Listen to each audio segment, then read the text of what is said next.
అర్పణాలు కూడా అర్పించినట్టు కూడా ఉంటుంది దేవుని వాక్యం. కాబట్టి ఈ బలిపీఠం మనం నేర్చుకోవాల్సిన మొదటి మాట ఏంటిదంటే, నోహవు దేవుడు చేసిన మేలులకు తన కుటుంబం కాపాడబడినందుకు తన చుట్టూవారు ఉన్న వారందరూ కూడా ఏమైపోయారంటే నాశనం చనిపోయారు. మొత్తం కూడా జలప్రళయానికి చనిపోయారు. ఒక నోహ కుటుంబం ఒక్కటే కాపాడబడింది. మనం కూడా మన జీవితాల్లో ఈ మాసంలో కానీ, ఈ సంవత్సరంలో ఎంతోమంది మన కళ్ళ ముందు మన మన చుట్టూ ఉన్న ప్రజలు, మన బంధువులు కావచ్చు, లోకంలో ఎంతోమంది ఈ సంవత్సరంలో చనిపోయిన వాళ్ళు చాలామంది ఉన్నారు. అలాగే ఈ మాసం జూలై మాసం చివరి రోజు కూడా ఎంతోమంది ఎన్నో జీవితాలు కూడా నష్టపోయి మనం ఈ లోకంలో ఇంకా ప్రాణంతో ఉన్నాం కాబట్టి దేవునికి మనం ఏం చెల్లించాలంటే కృతజ్ఞతలు చెప్పాలి. ఈ మొదటి మాటలు మనం ఏం నేర్చుకుంటామంటే నోహవు కుటుంబం ఎలాగ జలప్రళయంలో కాపాడిందో, ఆపద నుంచి కాపాడిందో, మరణం నుంచి కాపాడిందో దేవునికి ఏం చెల్లించారు అంటే కృతజ్ఞతాస్తుతులు చెల్లించారు. అలాగే మన జీవితాల్లో కూడా దేవునికి కృతజ్ఞతలు చెప్పాలి. ఇలాగా దేవునికి ఎవరు కృతజ్ఞతలు చెప్పారంటే నోహ కుటుంబం బలిపీఠం కట్టాడు. ఎప్పుడైతే దేవుడు బలిపీఠం కట్టమని చెప్పలేదు, కానీ నోహ మాత్రం దేవుని సంతోషపరిచే కార్యం బలిపీఠం కట్టి దాని మీద బలులు అర్పిస్తాడు. మన జీవితాల్లో కూడా దేవునికి మనం చేసిన ఉపకారాలు బట్టి ఆ ఆ రోజు బలులు అర్పించాడు. మనకు కూడా దేవుని సంతోషపరిచేది అంటే ఆ రోజుల్లో బలులు. నోహవు దినాల్లో ఏముండేవంటే బలులు ఉండేవి. ఆ బలుల ద్వారా దేవుడు సంతోషపరిచాడు. సంతోషపరిచిన వెంటనే మనం ఆలోచిస్తాం ఏంటంటే ఇంకోటి ఆలోచించవలసిన మాట ఏంటంటే చూడండి ఆదికాండము 9వ అధ్యాయంలో దేవుని యొక్క ఆశీర్వాదం కూడా కనబడుతుంది. ఆ కుటుంబం మీద దేవుని యొక్క ఆశీర్వాదం కనబడింది. 9వ అధ్యాయం 1వ వచనం మనం చూస్తే, మరియు దేవుడు నోవహు అతని కుమారులను ఆశీర్వదించి మీరు ఫలించి అభివృద్ధి పొంది ఆ భూమిని నింపుడి అనే మాట ఇక్కడ మనం చూస్తా ఉన్నాం. బలిపీఠం కట్టకముందు దేవుడు తను ఆశీర్వదించలేదు. బలిపీఠం కట్టముందు దేవుడి యొక్క దీవెన ఆశీర్వాదం ఆ ఇంటి మీద లేదు. కానీ ఎప్పుడైతే దేవుని కాపుదలను చూసి కృతజ్ఞతలు చెప్పి ఒక బలిపీఠం కట్టాడు నోహవు. ఆ బలిపీఠము దేవునికి మానవునికి దగ్గర కలిపేది ఆ రోజుల్లో బలిపీఠం. ఈ బలిపీఠం మీదనే దేవుని యొక్క కార్యాలు జరుగుతూ ఉండేది. దేవుడు వారికి సమీపిస్తూ ఉండేవాడు. అలాగా ఆ నోహవు కుటుంబం బలిపీఠం కట్టి దేవుని కృతజ్ఞతలు చెప్పారు.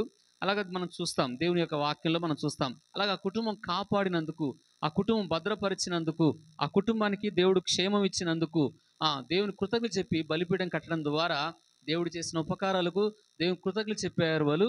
అలాగే ఆ చేసిన దేవుడు చూసి సంతోషపడి దేవుడు ఏం చేస్తున్నాడంటే నోహవు కుటుంబాన్ని, నోహవు కొడుకుల్ని, ఆ కోడల్ని, కుటుంబం అంతటిని కూడా దేవుడు ఆశీర్వదిస్తున్నాడు. మొదటగా మనం నేర్చుకోవాల్సిన మాట, దేవుడు మన జీవితాల్లో ఏవైతే చేశాడో ఆ ఆపద నుంచి తప్పించినందుకు ఈ సంవత్సరం అంతా మనం దేవుడు కాపాడుతున్నాడు. ఈ నెల చివరిలో కూడా ఈ జూలై మాసం అంతా మనం కాపాడినందుకు దేవునికి మనం ఏం చెల్లించాలంటే కృతజ్ఞతలు చెప్పాలి. వీళ్ళు కృతజ్ఞత చెప్పినప్పుడు దేవుడు సంతోషపడతాడు, ఆనందపడతాడు. కాబట్టి ఈ కుటుంబం కాపాడినందుకు, ఈ నెలంతా మనం కాపాడినందుకు, మన కుటుంబాల్ని, మన పిల్లల్ని, మనకున్న ఉద్యోగాలు, వెళ్తున్న మార్గాలు, ప్రయాణాలు చేస్తున్న అన్నిట్లో కూడా దేవుని యొక్క కాపుదల ఉంది కదా. మన పాల్ పాస్టర్ గారు ఒక మాట చెప్పాడుగా, మార్గంలో వెళ్తుండగానే ఇద్దరు భార్యాభర్తలు, ఒక చిన్న పాప భయంకరమైన ఆపద నుండి చనిపోయారు. భార్యాభర్తలు ఇద్దరు కూడా చనిపోయారు. ఒక పాప అనాథగా అయిపోయింది. కాబట్టి ఈరోజు రోడ్డు మీద వెళ్తున్నప్పుడు కూడా ఎంతోమంది ప్రయాణాల ద్వారా చనిపోతూ ఉన్నారు, బైకుల ద్వారా చనిపోతూ ఉన్నారు, మార్గాల్లో చనిపోతూ ఉన్నారు, రోగాల్లో చనిపోతూ ఉన్నారు. మనం దేవుడు ఇంతగా కాపాడినందుకు మనం కూడా దేవునికి ఏం చెల్లించాలంటే ప్రభుకి మందిరానికి వచ్చి దేవునికి కృతజ్ఞతలు చెప్పాలి. ఎందుకంటే ఈ మాసం అంతా ప్రభు కాపాడిండు. ఈ మాసంలో ఎంతోమంది ఆపదల ద్వారా, శ్రమల ద్వారా, అనారోగ్యాల ద్వారా ఎంతోమంది చనిపోయారు. కాబట్టి ఈ చివరి రోజు జూలై చివరి రోజు కాబట్టి కాపాడేందుకు దేవునికి మనం ఏం చెల్లించాలంటే ఒక నోహ కుటుంబం వలె, నోహ పిల్లల వలె మనం కూడా దేవునికి కృతజ్ఞతలు చెప్పాలి. నోహు కృతజ్ఞతలు చెప్పినట్టు కనబడదు, కానీ బలిపీఠం కట్టాడు. ఆ బలిపీఠం మీద దేవునికి అర్పణాలు అర్పించాడు. ఇంకా దేవుడు ఎప్పుడు నేను శపించను కూడా అన్నాడు. కాబట్టి ఈ మొదటి మాటలు నేర్చుకోవాల్సింది ఏంటంటే ఎప్పుడైతే దేవునికి వారు బలి అర్పించారో వెంటనే దేవుడు సంతోషించి ఆ కుటుంబాన్ని ఆశీర్వదించాడు. నీవు, నీ పిల్లలు, నీ కుటుంబం ఒక నోహ కుటుంబం వలె ఆశీర్వదించబడాలంటే, ఒక నోహ కుటుంబం వలె దీవించబడాలంటే, ఒక నోహ కుటుంబం వలె మీరు అభివృద్ధి పొందాలంటే మనం దేవుని ఏం నేర్చుకోవాలంటే మన జీవితాల్లో దేవునికి కృతజ్ఞతలు చెప్పాలి. దేవునికి ఏం చెల్లించాలంటే కృతజ్ఞతలు చెల్లించాలి. కాబట్టి అప్పుడే మీరు, మీ పిల్లలు, కుటుంబం కూడా దేవుని చేత ఆ నోహ కుటుంబాన్ని దేవుడు ఎలాగ ఆశీర్వదించి కాపాడి ఆశీర్వదించాడో అలాగే మిమ్మల్ని, మీ పిల్లల్ని, మన కుటుంబాలను కూడా ప్రభు ఆశీర్వదిస్తాడు. మొదటి మాట దేవుడు మన జీవితాలకు కాపాడిన కాపుదలకు దేవుని కృతజ్ఞత చెప్పాలి. నోవాహు కూడా తన కుటుంబాన్ని, తన పిల్లలను కాపాడినందుకు ఆ జలప్రళయంలో అందరూ చనిపోయారు. తన చుట్టూ కొన్ని వేల మంది చనిపోయారు. ఆ ఆ జలప్రళయంలో అన్నీ చనిపోయాయి. మనుషులందరూ చనిపోయారు దేవుని కోపానికి. అలాగే ఈ లోకంలో ఎంతోమంది ఎన్నో ఆపదల ద్వారా, ఎన్నో శ్రమల ద్వారా చనిపోతున్నారు. కాబట్టి మనల్ని, మన కుటుంబాలను కాపాడుతున్నందుకు దేవునికి ఏం చెల్లించాలంటే కృతజ్ఞతలు చెప్పాలి. ఇది మొదటి మాట. ఎప్పుడైతే కృతజ్ఞత చెబుతామో దేవుడు నోవహు కుటుంబాన్ని ఆశీర్వదించినట్లుగానే, నోవహు కుటుంబాన్ని దేవుడు దీవించినట్లుగానే నీ కుటుంబం, నీ పిల్లలను కూడా దేవుడు ఆశీర్వదిస్తాడు. మొదటి మాట. రెండో మాట, దావీదు 92వ కీర్తన కూడా మనం చూద్దాం. ఒకసారి చూడండి. 92వ కీర్తన మొదటి వచనం చూద్దాం. 92వ కీర్తన మొదటి వాక్యం. 92వ కీర్తన మొదటి వచనం ఒకసారి చూడండి. యెహోవాను స్తుతించుట మంచిది, మహోన్నతుడా నీ నామమును కీర్తించుట మంచిది. ఉదయమున నీ కృపను, ప్రతి రాత్రి నీ విశ్వాస్యతను, 10 తంతుల సితార మండలములతోనూ, గంభీర ధ్వలముతోనూ, సీతారాలతోనూ మంచిది. ఈ 1, 2, 3 వచనాల్లో మనం చూస్తే 91 కీర్తనలో దేవుడి ద్వారా కొన్ని పాటలు కూడా దావీదు రాశాడు. ఈరోజు కూడా చాలామంది దైవజనులు వారి జీవితాలు చేసిన ఉపకారాలకి, వారి జీవితాలు చేసిన ఉపకారాలకి దేవుడికి ఎన్నో కృతజ్ఞతలు చెప్తూ ఉండేవారు కూడా ఉంటారు. ఈ రోజులో పాటల ద్వారా ఆరాధన చేసే వాళ్ళు ఉంటారు. ఈరోజు ఎంతోమంది దైవజనులను చూశాను. చాలామంది దైవజనులు వారి జీవితాలు చేసిన ఉపకారాలకి, కార్యాలకు, అద్భుతాలకు, మేలులకు పాటలు రాస్తూ దేవుణ్ణి వారు స్తుతించడమే కాకుండా సంఘముతో కూడా వారు స్తుతించేవారుగా ఉంటారు. అలాగే ఈ దావీదు కూడా ఆ రోజుల్లో పాటలు రాసేవాడు. ఆ పాటలు తన జీవితంలో చేసిన ఉపకారాలకి, ఆ కీర్తనాల ద్వారా దేవునికి ఏం చెల్లించేవాడంటే కృతజ్ఞతలు చెప్పేవాడు, ఆరాధన చేసేవాడు. ప్రతిసారి కూడా దేవుడు కృతజ్ఞతలు చెప్పే వారంగా ఉండాలి.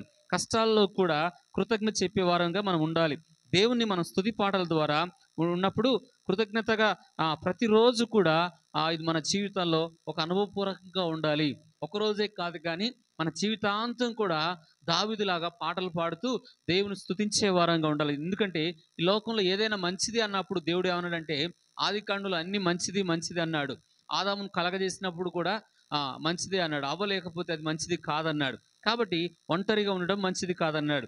కాబట్టి ఈరోజు మంచిది ఏదైనా భూమి మీద ఉన్నదంటే, భూమి మీద దేవుని స్తుతించడం మంచిది, దేవుని ఆరాధించడం మంచిది. మన కష్టాలలో, మన దుఃఖాల్లో, మన సమస్యల్లో దేవుడు మన జీవితాలు చేసిన మేలులకు ఆయనకి ప్రతిరోజు కూడా మనం ఏం చెల్లించాలంటే పాటలు పాడుకు అంటున్నాడు. దావీదు అంటున్నాడు, ప్రతిరోజు కూడా నీ నామం స్తుతించడం మంచిదయ్యా. నువ్వు చేసిన ఉపకారాలకి, నువ్వు చేసిన మేలులకు అన్నిటి కూడా దావీదులాగా మనం కూడా, మీరు కూడా, నేను కూడా పాటలు పాడవలసిందిగా ఇక్కడ దావీదులో మనం నేర్చుకుంటాం. ఇంకా రెండో విషయంలో చూస్తే దావీదు ఇంకొక కీర్తన కూడా రాస్తాడు. ఏ కీర్తన రాస్తున్నాడు? మనకు తెలిసిన కీర్తన 103వ కీర్తన మొదటి వచనంలో దావీదు అంటాడు, నా ప్రాణమా, చదువుదాం. యెహోవాను సన్నుతించుము, నా అంతరంగమున సమస్తమా ఆయన పరిశుద్ధ నామాన్ని సన్నుతించుము, నా ప్రాణమా. ఇక్కడ మనం చూస్తే దావీదు ఈ కాలంలో ఈ రోజులో దావీదులాగా ఎంతోమంది లేరు. కాబట్టి దావీదు ఎలాగుండేవాడంటే, దావీదు దేవుని స్తుతించే వ్యక్తిగా, దేవుడు చేస్తున్న ఉపకారాలకు నా ప్రాణమా యెహోవాను సన్నుతించుము, ఆయన చేస్తున్న ఉపకారాలు దేనిని మరవద్దంటాడు. ఇక్కడ మనం నేర్చుకోవాల్సిందంటే, ఈ కాలంలో చాలామంది దేవుని ద్వారా ఆశీర్వాదాలు పొందుకుంటున్నారు, మేలు పొందుకుంటున్నారు, ఆపదల నుంచి తప్పించబడుతున్నారు, రోగాలలో, కష్టాలలో, సమస్యలలో దేవునికి ఏంటంటే మేలు పొందుకుంటున్నారు. కానీ దేవునికి కృతజ్ఞత చెప్పట్లేదు. దావీదు ఎలాగున్నాడంటే మనకు మంచి ఎలాగున్నాడంటే మాదిరిగా ఉన్నాడు. ఇతని జీవితంలో దేవుడు చేసిన మేలుకు, ఉపకారాలకు దేవునికి ఎలా చెల్లిస్తుందంటే కృతజ్ఞతలుగా చెప్తా ఉన్నాడు. కొంతమంది నోరు ఉంటారు, నోరు కూడా తెరవరు అసలు దేవుని స్తుతించడానికి, దేవుని కీర్తించడానికి, దేవుని ఆరాధించడానికి. దేవుడు చేసిన మేలుకు హృదయపూర్వక దావీదు అంటున్నాడు, తన హృదయంతోనూ ప్రాణం, ఆత్మ, శరీరం అంతా కూడా దేవుని స్తుతించేదిగా ఉంటుంది దావీదు.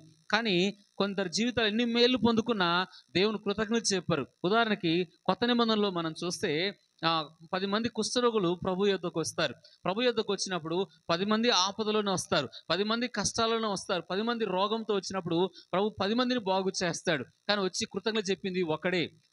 దేవునికి కృతజ్ఞతలు చెప్పడం ఈ రోజుల్లో కూడా చాలా మంది మేలు పొందుకుంటారు కానీ దేవునికి చెల్లించి కృతజ్ఞత చెప్పేవారు కొద్ది మందిలోనే కనబడతారు. మన జీవితాల్లో అలాగ ఉండకూడదు. ఆ ఒక్కడి వల్లే మనం కూడా ఉండాలి. దావీదు ఎలాంటి వాడంటే ప్రతి దేవుడు చేసిన ప్రతి మేలు కూడా జీవితాంతం కూడా మరిచిపోని వాడుగా, తన ప్రాణము ఉపకారాలు ఏ ఉపకారం కూడా మర్చిపోని వ్యక్తిగా ఉంటాడు. అలాగే మంచి రోజులు కూడా మన జీవితాల్లో దేవుని కృతజ్ఞత చెప్పాలి. మేలు పొందుకున్నప్పుడు కృతజ్ఞత చెప్పాలి. అలాగే దేవుడు చేసిన ఉపకారాలు కృతజ్ఞత చెప్పాలి. అలాగే కష్టకాలంలో కూడా దేవునికి కృతజ్ఞత చెప్పేవాడుగా ఉంటాడు దావీదు. కష్టకాలంలో కూడా దేవుని ఆరాధించే వ్యక్తిగా ఉంటాడు. దేవుని స్తుతించే వ్యక్తిగా ఉంటాడు. దేవుని గణపరిచే వ్యక్తి. ఎందుకంటే దావీదు ఎలాంటి వాడు అంటే 34వ కీర్తన 1వ వచనం చదివితే సౌలు దగ్గర నుంచి పారిపోతున్న సమయాలు అవి, కష్టాలు ఇబ్బందులు ఎదుర్కొంటున్న సమయాలు అవి, ఒంటరైన పరిస్థితులు దావీదు జీవితంలో 34వ కీర్తన 1వ వచనంలో అంటాడు. అక్కడ మనం చదువుకుంటే నేను ఎల్లప్పుడూ యెహోవాను స్తుతించదని అంటాడు. ఎల్లప్పుడు అంటే తన జీవితాంతం కూడా దేవునికి ఏం చెల్లిస్తున్నాడంటే కృతజ్ఞతలు చెప్తా ఉన్నాడు. ఇక్కడ మొదటి మాట, ఈ కాలంలో ఈ ప్రజల్లాగే ఇప్పుడున్న ప్రజలు ఏంటంటే మేలు పొందుకుంటారు, ఉపకారాలు పొందుకుంటారు. ఎంతోమంది నేను సంఘంలో చూస్తూ వచ్చాను. మేలు కొరకు దేవుని దగ్గరకు వస్తారు, కష్టాలు తిరిగి మళ్ళీ చర్చికే రారు. కొంతమంది చర్చ్ అంటే ప్రార్థన అంటే అసలు ఇష్టపడరు. కాబట్టి కష్టాల్లో వచ్చినప్పుడు ఎలాగొస్తారో మేలు పొందుకున్న కొంతమంది దేవుని వదిలేసేవారుగా ఉంటారు. ఈ 10 మంది కుష్ఠరోగులు ఎలాగైతే ఉన్నారో దేవుని చేత ఆశీర్వాదాలు పొందుకున్నారు, దేవుని ద్వారా ఉపకారాలు పొందుకున్నారు. నీ జీవితం నా జీవితంలో కూడా ఎన్నో ఆశీర్వాదాలు పొందుకున్నాం. ఆ పొందుకున్న దేవునికి కృతజ్ఞత చెప్పాలి. అలాగే దావీదులాగా కష్టకాలంలో కూడా దేవునికి మనం ఏం చెల్లించాలంటే దేవుని హృదయపూర్వకంగా ఆరాధించేవారుగా, స్తుతించే వారముగా ఉండాలి. అలాగే దేవుడు మన జీవితాలు చేసిన మేలుకు ఆ మాట కూడా చూద్దాం. చూడండి 22వ కీర్తన 2వ వచనం మనం చదువుదాం ఒకసారి. 22వ కీర్తన 2వ వచనం.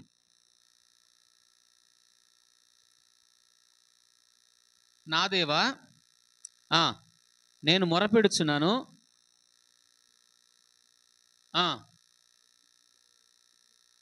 నీవు నాకేం చేస్తావు. అందుకే 3వ వచనం చూస్తే, నువ్వు ఇశ్రాయేలు స్తోత్రాల మీద ఆసీనుడు అయి ఉన్నావు, మా పితరులను యందు నమ్మకం ఉంచారు. చూడండి దేవునికి ఏం చెల్లిస్తున్నాడు దావీదు అంటే, ఏం చెల్లిస్తున్నాడు. సంఘం అంతా ఇక్కడ దేవుని సన్నిధిలో అతను దేవునికి స్తుతులు చెల్లిస్తా ఉన్నాడు. దేవుడు యందు ఇశ్రాయేలు చేయు స్తోత్రాల మీద ఆసీనుడు అయి ఉన్నావని స్తుతులు చెల్లిస్తున్నాడు. అలాగే దావీదు జీవితంలో ఎన్నోసార్లు సమాజ మందిరంలో కూడా, మనుషుల మధ్యలో కూడా, సంఘములో కూడా దావీదు దేవుని స్తుతించినట్టుగా ఉంటుంది, దేవుని ఆరాధించినట్టుగా ఉంటుంది. మన జీవితాల్లో కూడా మనం చేసిన ఉపకారాలు సంఘానికి వచ్చినప్పుడు సంఘంలో అనేకులకు తెలియజేయవలసిన వారం కూడా ఉంటాం. అలాగే దావీదు అలాగ చేసేవాడు. సంఘములో దేవుని ప్రజల మధ్యలో అనేకుల మధ్య దేవుడు చేసిన ఉపకారాలకు దేవునికి కృతజ్ఞతలు చెప్పేవాడుగా ఉంటాడు. కాబట్టి మనం దావీదులు నేర్చుకోవాల్సిందంటే సమాజ మందిరంలో కూడా దేవుని స్తుతించేవాడు. అలా 23వ కీర్తన 6వ వచనం మనం చూస్తే, నేను బ్రతుకు కాలం అన్నీ కూడా కృపాక్షేమములే నా వెంట వస్తాయి, చిరకాలము నేను యెహోవా మందిరములో నివాసంగా ఉంటాను అంటాడు. ఇక్కడ ఈ కీర్తనలో మనం నేర్చుకోవాల్సిన మాట ఏంటంటే, 23 దావీదు అంటాడు తన భవిష్యత్తులోను దేవుడు తనతో ఉంటాడని నమ్మాడు. అలాగే మనం చూస్తే మనం కూడా భవిష్యత్తులో ఎలాంటి పరిస్థితులు మనం ఎదుర్కొంటామో మనకు తెలియదు, కానీ భవిష్యత్తును కూడా అతను ఏం చూస్తున్నాడంటే దేవుని ఆశీర్వాదం చూస్తున్నాడు. అలాగే దేవుని కృతజ్ఞతలు చెప్తున్నాడు. భవిష్యత్తులో కూడా దేవుడిచ్చే ఆశీర్వాదాలు, దేవుని చేత పొందుకునే దీవెనలు, ఎలాగ తనను కాపాడుతాడో ఆ భవిష్యత్ జీవిత కాలం అంతా కూడా కృతజ్ఞతలుగా ఇక్కడ అంటున్నాడు, నా బ్రతుకు కాలం అంతా కూడా నీ కృపాక్షేమములే, క్షేమమే నా భవిష్యత్తు కూడా. దాన్ని బట్టి కూడా దేవునికి ఏం చెల్లిస్తున్నంటే కృపాక్షేమములను బట్టి ఏం చెల్లిస్తున్నట్టే కృతజ్ఞతలు చెప్తా ఉన్నాడు. భవిష్యత్తులో దేవుని కాపుదల కొరకు, దేవుడిచ్చే ఆశీర్వాదాల కొరకు, దేవుడిచ్చే దీవెనల కొరకు కూడా దావీదు కృతజ్ఞతలు చెప్తా ఉన్నాడు. మనం కూడా భవిష్యత్తులో చేయబోతున్న మేలులు కూడా దేవునికి ఏం చెల్లించాలంటే కృతజ్ఞతలు చెప్పాలి. అలాగా దావీదులో 3 నేర్చుకోవాలి. ఒకటి, తను చేసిన ఉపకారాలు మనుషుల్లాగా ఈ రోజులాగా లేడు. దావీదు ఎలాంటి వాడంటే ఎల్లప్పుడూ కూడా దావీదు దేవునికి కృతజ్ఞత కలిగి ఉండేవాడుగా ఉన్నాడు, కృతజ్ఞత చెల్లించేవాడుగా ఉన్నాడు. మర్చిపోయేవాడు కాదు, కష్టాలలో కూడా మర్చిపోయేవాడు కాదు. కష్టాల్లో కూడా దావీదు దేవుని స్తుతించేవాడు, ఆరాధించేవాడు. ఒంటరి పరిస్థితిలో ఉన్నప్పుడు కూడా దావీదు స్తుతించేవాడు. సంఘంలో కూడా తన సాక్ష్యం చెప్పేవాడు. సమాజ మందిరంలోకి వెళ్ళినప్పుడు కూడా తన దేవుడు చేసిన ఉపకారాలు చెబుతూ వచ్చేవాడు. తర్వాత ఆ మందిరంలో కూడా జరగబోయే మేలు భవిష్యత్తు గురించి కూడా చెప్తూ వచ్చాడు. అలాగే మనం దావీదులో ఇంకొక లక్షణం ఏం చూస్తామంటే, దేవుడు చేసిన ఉపకారాలకి 2వ సామెయేలు గ్రంథము 7వ అధ్యాయం 18వ వచనంలో మనం చూస్తే, అక్కడ దావీదు అంటాడు, దేవుని సన్నిధిలో చాలా తగ్గించుకొని కూర్చొని దేవుడు తన జీవితంలో జరగబోయే భవిష్యత్తు కార్యం అంతా చెప్పినప్పుడు కూర్చోండి అయ్యా, ఇంతగా నన్ను హెచ్చించుటకు నేను ఏ పాటి వాడను, నేను ఎంతటి వాడనని దేవునికి ఏం చెల్లిస్తాడు. చదువు ఒకసారి 2 సామూయేలు గ్రంథం 7:18.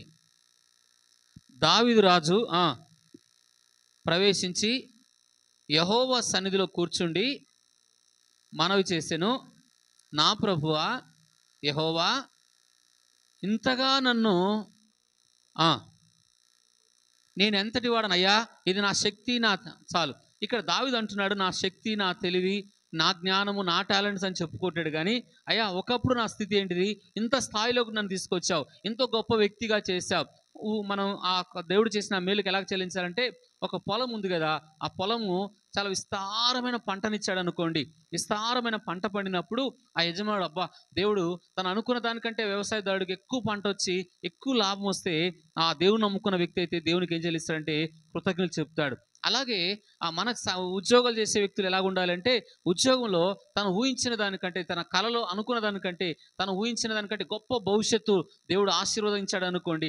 ఉద్యోగంలో మన దీవెనకరంగా కుటుంబాలను దేవుడు ఆశీర్వదిస్తున్నప్పుడు దేవునికి మనం ఏం చెల్లించాలా, ఇది నా తెలివి, నా జ్ఞానం అనుకోవద్దు. మనిషి ఏమనుకుంటాడంటే, కాస్త స్థాయి పెరిగినప్పుడు, డబ్బు పెరిగినప్పుడు, సంపాదన పెరిగినప్పుడు నా తెలివి, నా కష్టార్జితం అంటాడు మనిషి. కానీ దావీదు ఎలా అనుకున్నాడంటే, తన తెలివితేటలు, తన జ్ఞానం కాదు, కానీ ఇంత గొప్ప స్థాయిలో నన్ను ఎంచడానికి, అయ్యా నేను ఏ పాటి వాడను, నేను ఎంతటి వాడను, ఇంత గొప్ప స్థాయి నా ఇంట్లో వారికి కానీ, నా బంధువుల్లో కానీ, నా తోబుడులు ఎవరికి ఇంత గొప్ప స్థాయి లేదు, నాకు ఇంత గొప్ప స్థాయి ఇచ్చావు ప్రభు అని దేవుని సన్నిధిలో కన్నీళ్లతో విరిగి నలిగిన మనసుతో దేవునికి కృతజ్ఞతలు చెప్తా ఉన్నాడు. దావీదులో ఇన్ని లక్షణాలు మనం నేర్చుకోవాలి. కాబట్టి గొప్ప స్థాయికి మనం దేవుడు తీసుకొచ్చినప్పుడు, మన ఉద్యోగాలను దీవించినప్పుడు, మన కుటుంబాలను దీవించినప్పుడు దేవునికి మనం ఏం చెల్లించాలంటే, మన టాలెంట్, మన తెలివి అనుకోవద్దు, కానీ దేవుడు చేసిన ఉపకారాలకి దేవునికి కృతజ్ఞతలు చెప్పాలి. ఇది మూడవది. నాలుగవది మనం చూస్తే, యేసు ప్రభు వారు కూడా చిన్న దాన్ని చూసి కూడా కృతజ్ఞతలు చెప్పాడు. చూద్దాం, యోహాను సువార్త 6:11 చదువుదాం. యోహాను సువార్త 6:11. అక్కడ ఒక రొట్టెను విరిచి, చిన్న రొట్టెను విరిచి దానికి ఏం చెల్లించాడంటే కృతజ్ఞతలు చెప్పాడు. చూద్దాం, యోహాను 6:11 వచ్చిన చూడమ్మాయి. యేసు ఆ రొట్టెలను పట్టుకొని కృతజ్ఞతాస్తుతులు చెల్లించి కూర్చున్న వారికి వడ్డించిన. ఏం చెల్లించాడు? అది రొట్టె చిన్నదే, 5 రొట్టెలు 2 చేపలు అనేక. ఒక చిన్న పిల్లవాడు తీసుకొని వచ్చాడు యేసు ప్రభు వారి దగ్గరికి. ఆ రొట్టె కూడా చిన్న రొట్టె, అది ఎంతమందికి సరిపోదు అది. కానీ ఆ రొట్టెని ఇచ్చిన దేవునికి ఏం చెల్లించాడంటే కృతజ్ఞతాస్తుతులు చెల్లించాడు. ఇక్కడ మన జీవితంలో ఏం నేర్చుకోవాలంటే, యేసు ప్రభు దగ్గర దేవుని కృతజ్ఞత చెప్పడం, అర్పించాలి. చిన్న దానికైనా కృతజ్ఞత తెలిపే అలవాటు కలిగి ఉండాలి. చిన్నదానికి కూడా యేసు ప్రభు ఏం చెల్లించాడు? ఆ రొట్టె చిన్నదే, పెట్టే విస్తారమైన వేల ప్రజలు ఉన్నారు. ఎప్పుడైతే దేవుని కృతజ్ఞత చెప్పాడో, ఆ చిన్న విషయాల్లో కూడా యేసు ప్రభు ఏం నేర్పుతున్నాడంటే, మనకి తండ్రికి కృతజ్ఞత చెప్పాడు. నీకు చిన్న విషయాలకైనా పెద్ద ఇచ్చినా, కొన్నిసార్లు చిన్న మేలు జరుగుతాయి, కొన్నిసార్లు పెద్ద మేలు దేవుడు చేస్తాడు. చిన్నది జరిగినా పెద్దది జరిగినా ఇక్కడ చిన్న రొట్టెను తీసి ఆయన కృతజ్ఞత చెప్పి దాన్ని ఆశీర్వదించాడు. ఎప్పుడైతే ప్రతి చిన్న విషయాల్లో కూడా నువ్వు కృతజ్ఞత కలిగి ఉంటావో, దేవుడు చేసిన ఉపకారాలకు కృతజ్ఞత కలిగి ఉంటావో, అలాగే యేసు ప్రభు చెల్లించినట్లుగా మనము కూడా దేవునికి ఏం చెల్లించాలంటే కృతజ్ఞతలు చెప్పాలి. కాబట్టి యేసు ప్రభు వారు కూడా అది చేశాడు. ఇది యేసు ప్రభు వారిలో మనం నేర్చుకోవాల్సిన మాట. చిన్న విషయాల్లో కూడా తండ్రికి కృతజ్ఞత చెప్పాడు. నీకు చిన్న విషయాలు మేలు చేసినా, అది చిన్నదైనా పెద్దదైనా, ఎలాంటి కష్టాలు నేను ఆదుకున్నాడు, ఏ మేలు చేసినా దేవునికి ఏది ఇచ్చినా దేవునికి ఏం చెల్లించాలో చెప్పండి. యేసు ప్రభు చిన్న రొట్టె విషయంలో కృతజ్ఞత చెప్పినట్టుగానే మనం కూడా కృతజ్ఞత చెప్పాలి. ఇది 4వ మాట. 5వ మాట మనం చూస్తాము. 5వ మాట, బలుల ద్వారా దావీదు దేవునికి కృతజ్ఞత చెప్పాడు. చూద్దాం, 2 సామూయేలు గ్రంథం 24 చూడండి ఒకసారి రండి. 2 సామూయేలు గ్రంథం 24 అధ్యాయం 22 వచనం చూద్దాం ఒకసారి రండి. చివరి వచనం 2 సామూయేలు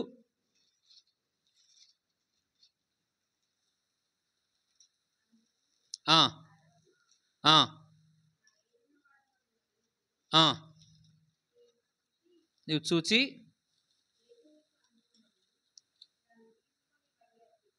ఉమ్, ఉమ్, ఉమ్,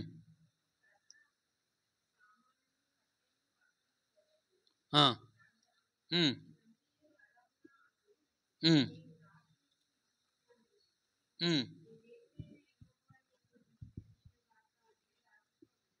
అక్కడ బలిపీఠం గురించి చెప్పేది అక్కడ బలుల గురించి దేవునికి ఏం చెల్లించాడంటే దావీదు దేవునికి బలి అర్పణ.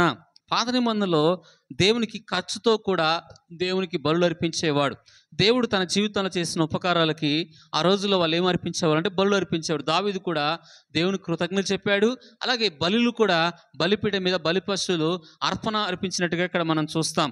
మన జీవితాల్లో కూడా మనకిచ్చిన సంపాదనలో కూడా దేవునికి ఏం చెల్లించాలంటే ఆ సంపాదన పరంగా దావీదు ఎలాగైతే తన సంపాదనలో బలు ఎలాగ అర్పించాడో మనకు కూడా మనకిచ్చిన సంపాదనలో మనకిచ్చిన కష్టార్జితంలో కూడా దేవుని క్రియారూపముగా దేవునికి ఇచ్చి దేవుని కృతజ్ఞతలు చెప్పాలి. అప్పుడు దేవుడు సంతోషిస్తాడు. దావీదు జీవితంలో దేవుడు చేసిన ఉపకారాలకి బలుల రూపంలో కూడా దేవునికి ఏం చెల్లించాడు? కృతజ్ఞతలు చెప్పాడు. అలాగే నీకు ఇచ్చిన కష్టార్జితం, నీకు ఇచ్చిన ఉద్యోగం నుంచి దేవుడు ఇచ్చినప్పుడు దానికి దేవుని పరంగా దేవునికి ఇచ్చి దేవునికి కృతజ్ఞత చెప్పాలా. ఇది దావీదులో మనం నేర్చుకుంటాం. ఇది 5వ మాట. 6వ మాట మనం చూస్తే అన్న కూడా దేవునికి ఇలాగ చెల్లించింది చూడండి. హన్నా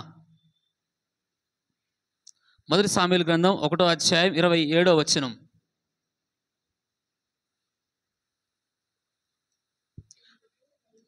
ఈ బిడ్డను దయచేయమని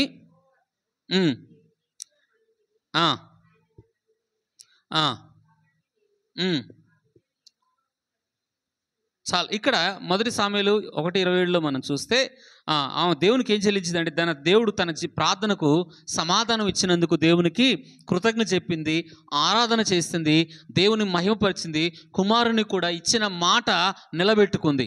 ఇందులో మనం ఏం నేర్చుకోవాలంటే కృతజ్ఞత ఎలాగ చెప్తుందంటే తన ప్రార్థనకు దేవుడు సమాధానం ఇచ్చాడని, జవాబు ఇచ్చినందుకు చేసిన మేలు వెంటనే మర్చిపోక దానికి వెంటనే ఏం చేస్తుందంటే ఆ కుమారుని ఏదైతే మొక్కుకుందో ఆ కుమారుని దేవునికి అప్పచెప్తుంది, ఇచ్చిన మాట ప్రకారము నిలబెట్టుకుంటుంది. ఏమో చూడండి, దుఃఖంలో ఉన్నప్పుడు కన్నీళ్ళు ఒంటరిగా దేవుని సన్నిధిలో ఏడ్చినప్పుడు దేవుడు ఆమె ప్రార్థనకు జవాబిస్తాడు. ఆ జవాబు ఏం ప్రార్థన జవాబు? నాకు కొడుకునిస్తే ఆ కొడుకు నీకు కూడా ఇస్తానని మొక్కుకుంది. దేవుడు అలాగే జవాబు ఇచ్చాడు, ఆమె ప్రార్థనకు జవాబు ఇచ్చాడు. ఇచ్చిన దాన్ని మరలా దేవుడిని ఏం నిలబెట్టుకుందంటే ఇచ్చిన దాన్ని ఖచ్చితంగా దేవుడికి నిలబెట్టుకుంది. తన కుమారుని సమాజ మందిరంలో తీసుకెళ్ళి అప్పచెప్పేసింది. అలాగే మన జీవితాల్లో దేవుని మందిరంలో ప్రార్థన చేసినప్పుడు ఏదైతే మొక్కుకుంటామో ఆ మొక్కుబడి ఖచ్చితంగా నిలబెట్టుకునే వారంగా ఉండాలి. చాలామంది కష్టాల్లో ఇబ్బందుల్లో మొక్కుబడి చేస్తారు కానీ ఆ మొక్కుబడి నిలబెట్టుకోరు, దేవుడికి ఇచ్చిన మాట నిలబెట్టుకోరు. కానీ హన్నా మనం చూస్తే దేవుడికి చేసిన ప్రార్థనకు దేవుడు జవాబు ఇచ్చినందుకు ఖచ్చితంగా ఆ మొక్కుబడిని దేవునికి ఏం చేసింది? మాట నిలబెట్టుకున్నదిగా ఉంటుంది. కాబట్టి మనం నేర్చుకోవాల్సింది 7 పాయింట్స్. మొదటిది ఏం నేర్చుకోవాలంటే దావీదు నోహవు గురించి తన కుటుంబాన్ని కాపాడినందుకు, జలప్రలయంలో నశించకుండా దేవుడు ఆ కుటుంబాన్ని ఏం చేశాడు? కాపాడాడు. దేవుడు భద్రపరిచాడు ఆ కుటుంబాన్ని, ఆయన పిల్లల్ని, ఆయన కోడలందరినీ కూడా దేవుడు కాపాడినందుకు అన్ని కుటుంబాలు నశించిపోయాయి. కానీ దేవుడు ఆ నోహ కుటుంబం ఒకటే కాపాడబడింది. దాన్ని బట్టి మొదటగా ఆయన చేసిన వెంటనే ఆ ఓడలోంచి బయటకు వచ్చాక చేసిన పని ఏంటిదంటే వెంటనే దేవునికి బలి అర్పించాడు. దేవుడు కాపాడినందుకు, తన పిల్లలను కాపాడినందుకు దేవుడు దాన్ని బట్టి ఎంతో సంతోషపడి దేవుడు 9వ అధ్యాయంలో, ఆదికాండం 9వ అధ్యాయం ఏం చూస్తున్నామంటే దేవునికి వెంటనే దేవునికి ఏం చెల్లించాడు? దేవుడు ఏం చేశాడంటే ఆశీర్వదించాడు నోహ కుటుంబం. మన జీవితాల్లో కూడా చేసిన వెంటనే మర్చిపోకుండా దేవుడు మనం కాపాడినందుకు, దేవుడు చేసిన ఉపకారాలకు వెంటనే మనం చెల్లిస్తే దేవుడు మీ కుటుంబాలను, మీ పిల్లలను నోహ కుటుంబం చేత ఆశీర్వదించినట్టుగా దేవుడు మిమ్మల్ని కూడా దేవుడు ఆశీర్వదిస్తాడు. ఇది మొదటి మాట. రెండో మాట మనం చూస్తాము, దావీదు జీవితంలో 103వ కీర్తనలో దేవుని చేత నా ప్రాణమ యెహోవా చేసిన ఉపకారాలు దేనిని మరవద్దు అన్నాడు. కాబట్టి ఈ రోజుల్లో చాలామంది దేవుని చేత ఆశీర్వాదాలు పొందుకుంటారు, మేలు పొందుకుంటారు, కానీ కృతజ్ఞతలు చెప్పరు. కృతజ్ఞతలు ఏమాత్రం కూడా దేవునికి చెల్లించరు. చాలామంది దేవుడు చేసిన మేలు మర్చిపోతారు. వారు నోరులు కూడా దేవుని సన్నిధికి వస్తారు కానీ నోరులు కూడా తెరవరు. దేవునికి ఏం చెల్లించాలంటే నీ పూర్ణ హృదయంతో, నీ పూర్ణ మనసుతో దేవుడు చేసిన ఉపకారాలకి దావీదులాగా మనము కృతజ్ఞత చెప్పాలి. అలాగే దావీదులాగా మనం ఏం చేస్తామంటే కష్టాల్లో కూడా దావీదు కష్టాలు దేవుని ద్వారా పొందుకున్నాడు, కష్టాలు మేలు దేవుని ద్వారా పొందుకున్నాడు. కష్టాలకు తన జీవితంలో దేవుడు అనుమతించాడు దావీదుకు. అలాంటి పరిస్థితుల్లో కూడా దావీదు ఆపదలో, కష్టాల్లో కూడా దేవుని స్తుతించేవాడుగా ఉన్నాడు, దేవుని ఆరాధించే వ్యక్తిగా ఉన్నాడు దావీదు. అలాగే దావీదులో ఇంకా మనం నేర్చుకోవాల్సింది ఏంటంటే తన జీవితంలో ఏ చేసినా ఆ మేలు మర్చిపోయేవాడు కాదు. అలాగే కొత్త నిబంధనలో లూకా సువార్తలో మనం చూస్తాం 10 మంది కుష్ఠరోగులు ఒక్కడే వచ్చినట్టుగా దావీదు జీవితం కూడా ఉంటుంది. ఈరోజు దేవుని చేత మేలు పొందుకున్న వారు చాలామంది ఉంటారు, దేవునికి కృతజ్ఞతలు చెప్పేవారు కొద్దిమంది ఉంటారు. ఇది రెండో మాట. మూడో మాట, మనకు దేవుడు చేసిన ఉపకారాలకు మనం ఏం చెల్లించాలంటే పాటల ద్వారా 92వ కీర్తన మొదటి వచనం అంటాడు, ఆయన జీవితంలో దేవుడు చేసిన ఉపకారాలు పాటలు రాశాడు దావీదు. పాటలు రాసి ఆ గీతాలుగా ఆరాధనగా ఈరోజు చాలామంది సేవకులు కూడా అలాగే తమ జీవితంలో తనకి ఎలాంటి ఉపకారాలు చేశాడో, ఎలాగ ఆదుకున్నాడో, ఎలాంటి కష్టాలు చేశాడో అవన్నీ వారు అనుభవపూర్వకంగా పాటలు రాస్తారు దైవజనులు. అలాగే వారు పాటలు పాడుతూ దేవుని ఆరాధన చేస్తారు. దావీదు కూడా అది అలాగే చేశాడు. యెహోవాను స్తుతించుట మంచిది. ఈ భూమి మీద దేవుడు మనకు చేసిన ఉపకారాలన్నీ కూడా మన పాటల ద్వారా దేవునికి కృతజ్ఞత చెప్పాలి, పాటల ద్వారా దేవుని ఆరాధన చేయాలి, పాటల ద్వారా దేవుని ఘనపరచాలి, గొప్ప చేయాలి. ఇది మూడో మాట. నాలుగో మాట ఏం చూస్తున్నామంటే, యేసు ప్రభు చిన్న రొట్టె, అది చిన్నదే, చాలా చిన్నది, ఆ రొట్టెను కూడా దేవునికి ఏం చెల్లించాడంటే కృతజ్ఞత చెప్పాకనే దాన్ని ఆశీర్వదించాడు. మనం ఆశీర్వదించబడాలంటే చిన్న చేసిన మేలులకైనా దేవునికి ఏం చెల్లించాలా? కృతజ్ఞత చెప్పడం. చిన్న దాని విషయంలో కూడా యేసు ప్రభు వారు ఆ రొట్టె చిన్నదే, దానికి కృతజ్ఞత చెప్పి దాన్ని విరిచాడంట. అలాగే మనం కూడా దేవుడు చేసిన ఆ చిన్న విషయాల మేలు కూడా దేవునికి మనం కృతజ్ఞత చెప్పే వారంగా ఉండాలి. ఐదవది మనం చూస్తే, దావీదు దేవుడు చేసిన ఉపకారాలకు ఏం చెల్లించేవాడు అంటే బలు అర్పించేవాడు. తనకు వచ్చిన సంపాదనలో దేవునికి బలు అర్పించేవాడు. అలాగే నీ సంపాదనలో వచ్చిన కష్టార్జితము దేవుని వచ్చిన సంపాదన నుంచి దేవునికి ఇవ్వాలి. నువ్వేదైతే అనుకున్నావో అది దేవునికి ఇవ్వాలి. అప్పుడు నువ్వు చేసిన ఉపకారాలకి దేవునికి ఇచ్చిన మాట నిలబెట్టుకున్న వాడు అవుతావు. దావీదు అలాగ చేశాడు. ఆరోది మనం చూస్తే, హన్నా దేవునికి ఒక మొక్కుబడి చేసింది. ఆ మొక్కుబడి చేసి దేవుడు సమాధానం ఇచ్చాక, జవాబు ఇచ్చాక వెంటనే ఆ మొక్కుబడి కూడా దేవుడికి ఇచ్చిన మాట ప్రకారం నిలబెట్టుకుంది. ఆ మాట ప్రకారమే కుమారుని కూడా దేవుడికి అప్పచెప్పింది. మన జీవితంలో కష్టాల్లో ఉన్నప్పుడు మొక్కుబడి చేస్తే ఆ మొక్కుబడి దేవునికి ఇచ్చిన మాట ఖచ్చితంగా నిలబెట్టుకునే వారంగా ఉండాలి. ఆరోది. ఏడోది మనం చూస్తాము, దావీదు తన జీవితంలో ఎంతో కృతజ్ఞత కలిగి ఉన్నాడు.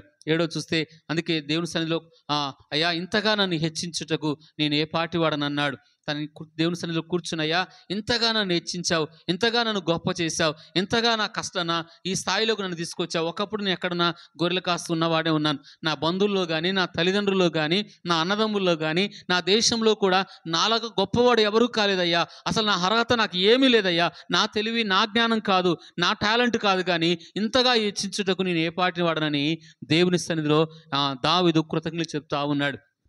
మనం కూడా ఈ 7 మాటలు ఈ సంవత్సరం అంతా, ఈ నెలంతా దేవుడు మనం కాపాడినందుకు మనం కూడా కృతజ్ఞత చెప్పాలి. దేవుడి కొద్ది మాటలు దీవించునుగాక. ప్రార్థన చేసుకుందాం. మమ్మల్ని ఎంతగానో ప్రేమిస్తున్న మా ప్రియ పరలోకపు తండ్రి, పరిశుద్ధుడైన మా దేవ, ఆయా వాక్యం ఇప్పటి వరకు నీ ప్రజలు విన్నారు. విత్తబడిన వాక్యాన్ని ప్రజల హృదయాలు నాటి, అలాగే యూట్యూబ్లోకి వెళ్తున్న వాక్యాన్ని కూడా నీ ప్రజల హృదయాలు పనిచేయున్నట్లుగా సహాయం చేయమని యేసుక్రీస్తు నామములో అడుగుతున్నాను తండ్రి.